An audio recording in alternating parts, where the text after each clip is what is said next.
사역을 하실 때 예수님을 늘 힐난하고 비난하고 예수님 따라다니면서 늘 방해하고 박해했던 그 유대교 지도자들이 있습니다. 오늘 그분들에 대한 말씀입니다. 바로 바리새인들, 또 서기관들, 그 뒤에 가보면 또 뭐 율법사들, 이런 그런 지도자들에 대해서 예수님께서 오늘 본문에 보면 6가지를 가지고 그들이 불행하다고 말씀을 하세요. 6가지입니다. 먼저 첫 번째 42절입니다. 이들에 대해서 예수님은 뭐라고 말씀하셨냐면 먼저 42절 보세요. 화 있을진저 너희 바리새인이여. 여기 보면 화 있을진저가 6번 나와요. 계속 말씀하기를 너희 바리새인이여. 화가 있단 말은요, 안타깝다, 참 저주스럽다, 그런 뜻이에요. 그러니까 이 바리새인들은요, 우리가 알듯이 유대교 지도자들이에요. 율법사, 또 뭐 사두개인들, 이 사람들은 유대교에 있어서는 최고의 영적인 지도자들입니다. 율법에 대해서 모르는 게 없고요, 율법을 가르치는 사람들이에요. 그런데 예수님 그들에게 뭐라고 말씀하면 참 안타깝고 저주스러운 사람들이다. 정말 이 사람들은 화 있는 사람이다. 자타가 공연하는 그때 당시에 바리새인들, 사두개인들, 서기관들, 율법사들, 이 사람들은요, 자타가 공연하는 유대교의 지도자였어요. 그리고 자기들이 가장 오늘날로 말하면 믿음이 좋다고 생각했던 그런 사람들이에요. 근데 예수님 말씀하기를 화가 있다. 참 안타깝고 너희가 화가 있는 사람들이구나. 그러니까 여기서 우리에게 가르쳐주는 게 뭐냐면요, 하나님이 보시는 안목, 하나님이 보시는 기준과 사람이 보는 기준이 다르다는 거예요. 바리새인들, 서기관들, 사두개인들은 자타가 공인하는 지도자였어요. 그리고 자기들을 늘 경건하다고 생각했어요. 그런데 예수님이 안목에서 보니까 저주스러운 사람들이다 이거예요. 그러니까 여러분, 우리는요, 사람들이 우리를 어떻게 보느냐는 그렇게 중요하지가 않아요. 물론 그렇다고 우리가 뭐 함부로 살라는 건 아닙니다. 그런데 중요한 것은 하나님께서 우리를 어떻게 보느냐가 더 중요합니다. 하나님은 우리의 생각과 마음과 우리의 행동을 그냥 속속들이 다 들여다보고 계세요. 그 하나님이 보실 때 괜찮은 게 괜찮은 거지, 사람들에게 칭찬 듣는 거, 인정받는 거 그렇게 중요하지 않아요. 사람들이 나를 어떻게 보느냐, 이거보다 더 중요한 것은 하나님께서 나를 어떻게 보느냐. 항상 우리는 그래서요, 우리가 그걸 이제 조금 어려운 말로 코람데오 신앙이라 그러는데, before God 그래요. 하나님의 면전에서 항상 하나님이 나를 어떻게 보실 건가를 생각해야 돼요. 그렇지 않으면 우리는 저주스러운 사람들일 수 있어요. 본인 스스로가 자기를 경건하다고 생각하고 본인 스스로가 자기를 믿음이 좋다고 생각할지 모르나 하나님은 우리를 바라보시고 참 화가 있다고 말씀하실지도 몰라요. 그러니까 중요한 것은 내가 사람이 보기에 뭐 내 자신에 대해서 스스로가 그렇게 생각하기보다는 하나님께서 나를 어떻게 보시느냐 굉장히 중요하고요. 그 다음에 42절로 갑니다. 42 시작. 너희 바리새인이여, 너희가 박하와 운양과 모든 채소의 11조를 들이되 공의의 하나님에 대한 사랑은 버렸다. 근데 거기다가 줄 그어놓으세요. 바리새인들은 철저하게 율법의 조항에 따라서 11조를, 심지어는 물질뿐만 아니라 채소에 대한 11조까지 드렸어요. 어떻게? 정확하게. 뭐에 따라서? 규정에 따라서.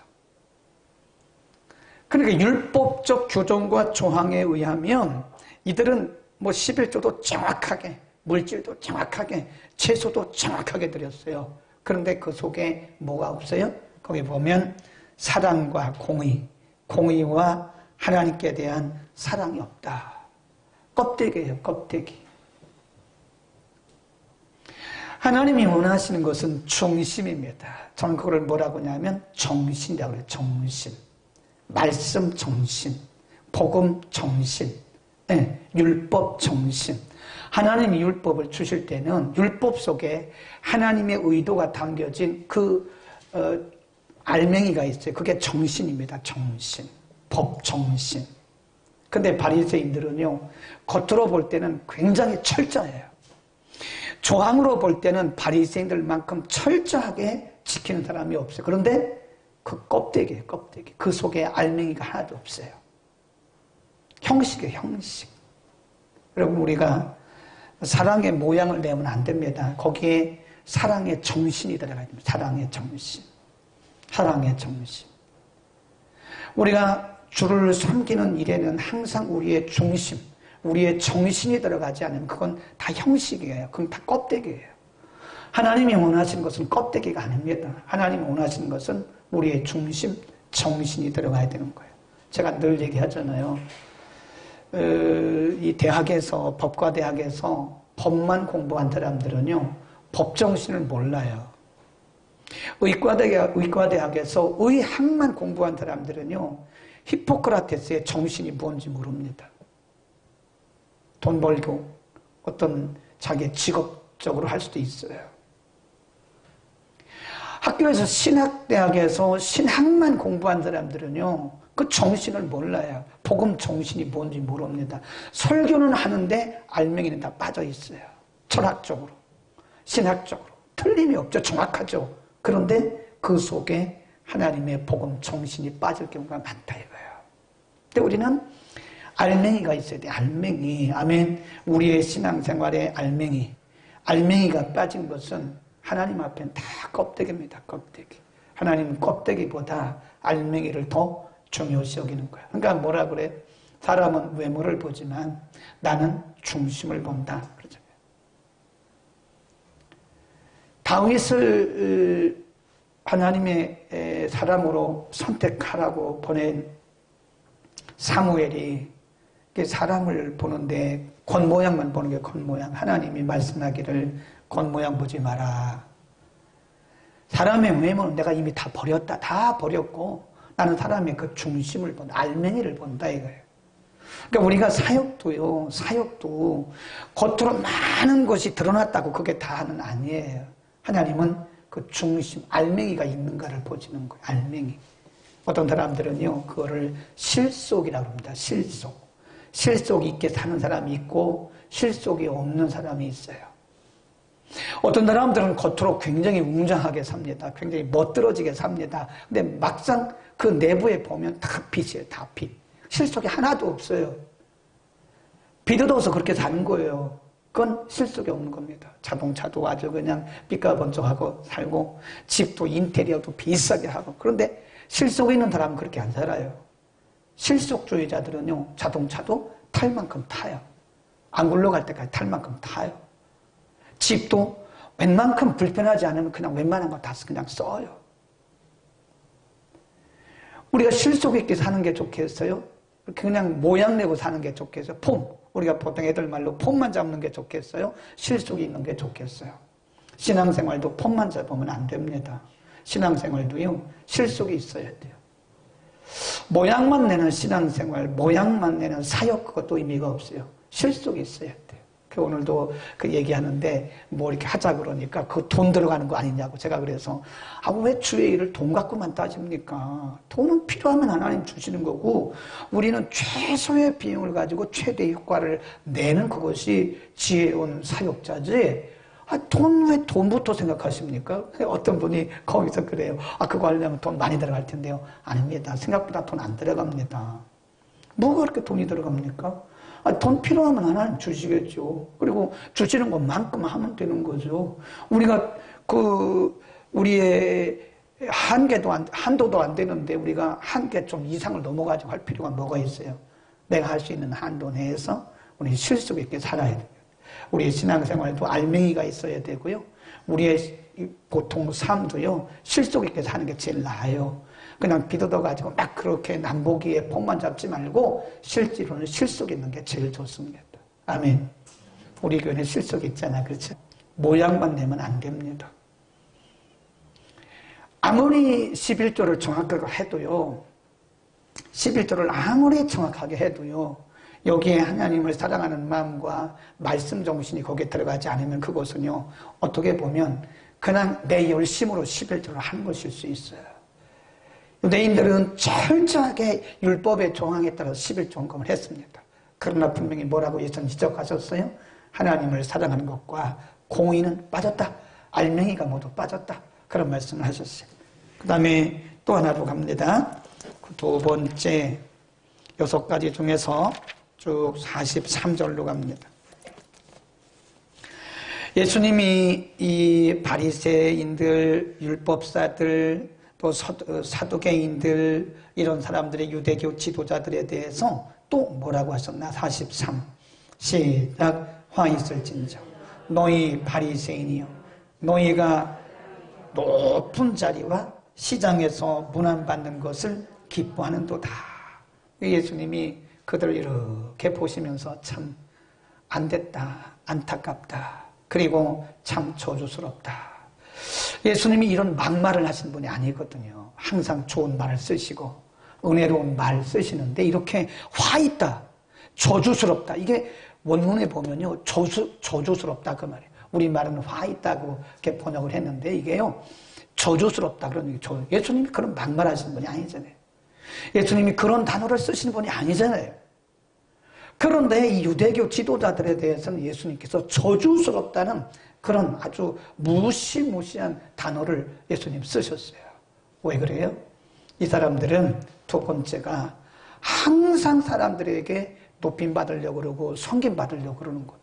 그리고 자신들은 다른 사람을 높여주는 일도 없고 다른 사람을 섬겨주는 일도 없는 거예요. 예수님 뭐라 그러셨어요? 나는 이 세상에 섬김받으러 온 게 아니야. 그러니까 복음과는 전혀 다른 길을 가는 거예요. 이 사람은 스스로 자기들이 지도자라고 자칭 지도자라고 생각했고 그들은 경건한 사람이라고 생각했지만 복음과는 너무나도 거리가 먼 사람들. 예수님은 섬김을 받는 자가 크냐? 섬기는 자가 크냐? 이제 그렇게 묻기도 하셨어요. 섬기는 자가 더 크다 그랬어요. 진정한 지도자는 높임을 받는 게 아니에요. 진정한 지도자는 섬김을 받는 게 아니에요. 예수님께서 우리에게 본을 보여주셨어요. 본을. 그래서 예수님이 사람들을 섬기고 종국에는 자기 몸을 사람들을 위한 대성물로 드리기 위해, 주기 위해서 예수님이 오신 거다. 자기 희생이다. 그러니까 우리 가운데 혹시 저도 마찬가지죠. 저도 누가 안 알아주고 조금 무시하는 듯한 그런 모습 보이면 기분 나빠하고 그러잖아요. 근데 사실 우리가 그런 마음이 드는 것은 내가 아직도 안 죽었다는 거예요. 내 육성이 아직도 깨지지 않은 거예요. 저를 포함해서. 누가 말 한마디에 내가 기분 나쁘고 상처받은 것처럼 느껴진다면 그게 상처가 아니라요. 나를 무시한다고 느껴진다면 그건 사실 내가 아직도 깨어지지 않은 자아가 아직도 멀쩡하게 살아있는 거예요. 나를 섬겨주지 않는다고 기분 나빠하고 나를 높여주지 않는다고 기분 나빠하고 나를 알아주지 않고 나를 칭찬해주지 않는다고 나를 그렇게 대한다고 기분 나빠한다면 여전히 우리는 육신의 성품이 그냥 살아있는 거 사실 그냥 펄펄 살아있는 거예요. 응?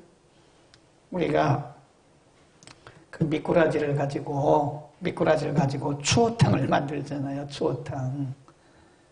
근데 이 추어탕 만드는데 보니까요 그 식당에서 보니까 살아있는 미꾸라지를 그냥 놓더라고 보니까 무시무시해요. 펄펄 뛰는 거를 갖다가 막 그냥 넣고 끓이더라고. 그런데 죽은 미꾸라지는요 그냥 퍼져 있어요. 말이 없어요. 튀지를 않아요. 근데 아직도 살아있는 미꾸라지는요 그 속에서도 펄펄펄 튀어요. 막 그냥 튀어나가고 이래. 그런 모습을 보면서 왜 저 미꾸라지는 아직도 안 죽었냐? 저 미꾸라지의 육성은 아직도 왜 안 죽었냐? 우리는 간혹 우리의 모습을 한번 점검해 볼 필요가 있어요. 섬김 받으려고 하고 높임만 받으려고 하는 것은 그건 정말 예수님의 복음 정신이 아닙니다. 예수님이 그들을 바라보면서 왜 그렇게 저주스럽다고 말씀하신지 아세요? 이런 용어를 쓰시지 않으시는 예수님께서 자비로우신 예수님께서 그들에게 저주스러운 자들이라고 참 안타깝다고 안 됐다고 말씀하시는 것은 복음의 정신을 모르고 항상 앞자리에 앉아야 되고 항상 높은 자리에 앉아야 되고 항상 사람들에게 이렇게 막 받들림을 당해야 되는, 받아야 되는 그런 사고를 가지고 살아가니까 예수님은 저건 전혀 아니다 전혀. 요즘에는요, 옛날에 우리나라는 그 유교적 전통이 있기 때문에요, 목회자들에게도 굉장히 그 권위적인 게 있어요. 그러니까 성도들 막 하대하듯이 하잖아요. 나는 성도들에게 반말하는 그런 목회자들 보면 이해가 안 갑니다. 잘 안 가요. 아니 어떻게 목사님이라고 해서 성도들에게 뭐 그냥 뭐 반말하고 그게 됩니까 그게? 그건 내가 볼 때 아니거든요. 절대 아니거든요. 애들에게도 그렇게는 안 돼요. 우리는 왜 그런가 하면 우리도 모르는 가운데 유교적인 그런 사상들이 우리 속에 자리 잡고 있어요. 장로님들은 그냥 항상 이렇게 받아야 되고 목사님들도 이렇게 항상 섬김을 받아야 되고 성도들은 항상 섬기는 자가 돼야 돼요. 전혀 아니거든요. 그거는. 그러니까 그런 것이 리더십인 줄 알아요. 카리스마. 성경이 말씀하는 카리스마는 리더십은 그런 리더십이 아닙니다. 그래서 요즘에 개발한 리더십이 뭔지 아세요? 그러니까 이제 영어로 말하면 servant leadership. servant란 말은 종, 노예. 그래서 진짜게 보면요, servant leadership이에요. 우리 아들이 지금 영어십 거기다 써놓으세요. 섬기는 리더십, 섬김의 리더십. 예수님이 가르쳐준 리더십은 servant leadership이에요. servant leadership, 섬김의 리더십이다. 네, 굉장히 중요합니다. 예수님은 섬기기는커녕 섬김만 받으려고 하는 그 바리새인들, 서기관들, 사두개인들, 자칭 유대교 지도자들 바라보면서 왜 그들에게 예수님은 화가 있다고 그렇게 말씀하셨느냐 이거예요. 안타깝다 이거죠. 정말 저주스럽다 이거예요. 복음 정신을 모르고 저렇게 섬김 받으려고 항상 맨 앞자리에 앉으려고 항상 높은 자리에 앉아서 사람들에게 문안만 받으려고 하는 그런 모습을 보시고 예수님께서 그렇게 안타까워하셨던 거예요. 우리는 저나 여러분이나 어차피 유교적인 전통에서 태어났고 유교적 전통에서 살고 있기 때문에 우리는 암암리에 나도 모르는 가운데 저에게도 굉장히 많아요. 그런 것들이. 그러나 이런 것들을 우리 하나씩 이렇게 바꿔가야 돼요. 복음 정신으로, 예수님의 정신으로 바꿔야 돼요. 하루아침에는 안 되더라도 우리가 점점 바꿔나가야 되는 거예요. 그래서 섬기는 리더십, 섬김의 리더십. 그 다음에 세 번째 44절입니다. 44절. 화 있을진저 시작. 화 있을진저 너희여 너희는 평토장한 무덤 같아서 그 위를 밟는 사람이 알지 못하니라. 이 평토장이란 말은요, 다른 성경에서는 회칠한 무덤이라. 회칠한 무덤. 우리나라는 매장이죠. 장례 문화가 다 달라요. 인도나 힌두교권은요, 그냥 그 부모가 돌아가시잖아요. 그러면 이렇게 돌 위에 그 장례식장에 가보면 돌 위에 놓고서 이렇게 나무를 쌓아요. 그리고 거기다 시체 놓고 보는 데서 그냥 막 태워요. 그러면 팡팡 이 내장 터지는 소리, 뇌 터지는 소리가 팡팡 나요. 그 사람들은 왜 그러냐면 종교, 힌두교는 다시 이렇게 살아나거나 아니면 윤회한다는 불교의 윤회설과 비슷해요. 그러니까 거기서 지금 자기의 부모가 이렇게 태워짐으로써 다시 이렇게 다른 세계로 옮겨간다는 것을 믿기 때문에 그런 거예요. 우리나라는 매장입니다. 지금은 이제 뭐 이렇게 불로 화장도 하고 이렇게 무슨 수목장도 하고 그러지만 전통적인 이 우리나라 동양권은요, 매장이에요. 매장. 땅에다 묻는 겁니다. 최하 이렇게 보면 1.5m 이상은 파요. 1.5m 이상 땅을 파고 그 속에 관을 묻고 그 다음에 흙을 덮고 다시 이렇게 봉하잖아요. 근데 이스라엘은 그게 아니에요. 이스라엘은 그냥 돌이에요. 돌. 이 땅에 한 50cm 정도 파고 거기다가 관을 넣고 돌을 덮는다든지 아니면 그냥 돌로 이렇게 관을 만들고 거기다 이렇게 놓는. 그래서 1년에 한 번씩 위에 이렇게 칠을 해요. 왜냐하면 이게 노출되어 있기 때문에 먼지 많이 묻잖아요. 비 오잖아요. 그러면 거기에 이렇게 더럽잖아요. 그러니까 늘 이렇게 칠해요. 그래서 이것이 무덤이 회칠한 무덤이란 것이 뭐냐면 아주 더러워요. 근데 1년에 한 번씩 회를 칠하면 깨끗해 보여요. 10년 된 것도 딱 칠해놓으면 깨끗해 보여요. 사실 그 속에는 지금 썩은 뼈들이 있는 거예요. 지저분하죠. 예수는 그 얘기를 지금 문화적 배경을 가지고 그 말씀을 하시는 거예요. 평토장은 무덤 같다. 너희는 겉으로는 굉장히 경건한 것 같고 굉장히 지도자인 것 같은데 사실은 너희 속에는 아주 썩어진 아주 그 육성이 죄성이 가득한 사람들이다. 겉으로 볼 때는 굉장히 거룩해 보이고 경건해 보이고 그런데 사실은 너희는 그게 아니야. 척하는 거죠. 척. 네, 경건한 척하는 거죠. 거룩한 척하는 거죠. 예수님이 그 모습을 보면서 너희는 정말 평토장한 무덤 같구나. 너희는 회칠한 무덤 같구나. 우리가 처음에 말씀드린 것처럼 하나님은 우리의 그 알맹이를 우리의 중심을 보기를 원하시는 거잖아요. 그러니까 우리가 사실은 이게 종교 형태를 갖는 게 중요한 게 아니에요. 예배 형식이 그렇게 중요한 거 아닙니다. 우리가 그 서양에는요 컨그리게이션 처치라고 해서 프리 처치라고 그래요. 이 컨그리게이션 처치는요 조직이 없어요. 이런 시스템이 없습니다. 매뉴얼도 없습니다. 거기에 무슨 뭐 장로 이런 조직이 없어요. 그러나 굉장히 복음주의적이에요. 미국 같은 데는요 물론 다 좋은 건 아니지만 절반 이상이 다 컨그리게이션 회중교회입니다. 회중교회. 이런 어떤 뭐 이 교단의 교리나 뭐 이런 거 그렇게 많이 중요시 여기지 않아요. 근데 잘못하면 그런 것들을 무시할 수는 없으나 우리가 잘못하면 종교의 모양만 우리가 만들어내고 실상이 없으면 경건한 실상이 없으면 그것은 화 있는 거예요. 예수님 보시기에 매우 안타까운 겁니다. 그러니까 예배가 말이에요. 예배가 겉보기는 굉장히 화려하고 뭐 여기에 뭐 별거 다 있고 뭐 그래도 사실은 예배를 드리는 사람들의 마음이 비어 있으면 그건 비인 거예요. 사람이 중요한 거예요. worshipper. 예배자가 중요한 겁니다. 예배 시스템이 중요한 게 아닙니다. 절대로 아니에요. 그런데 우리는 자꾸 사람들에게 보이기 위한 예배의 시스템을 중요시 여기는 거예요. 예배자가 중요한 건데 예배자에는 관심이 없고 예배 시스템에만 관심을 갖는 거예요. 가장된 경건이죠. 그리고 우리가 보통 이제 진짜하고 가짜 하잖아요. 이미테이션, 그죠? 이미테이션. 그러니까 가짜는 이미테이션이라고 하잖아요. 이미테이션. 우리가 반지 같은 거 볼 때 똑같잖아요. 근데 가짜가 진짜 같아요. 근데 이미테이션이, 이거 이미테이션이네 그러잖아요. Imitated worship 그러는 거예요. 가장된 예배. 뭐 우리가 그런 건 아니라고 말할 수는 있으나 또 우리도 예외는 아닐 거예요. 그래서 우리는 정말 중심이 있어요. 경건의 모양만 내서는 안 돼요. 디모데후서 3장까지만 보고 다음에 또 하겠습니다. 디모데후서 3장 2절에 보면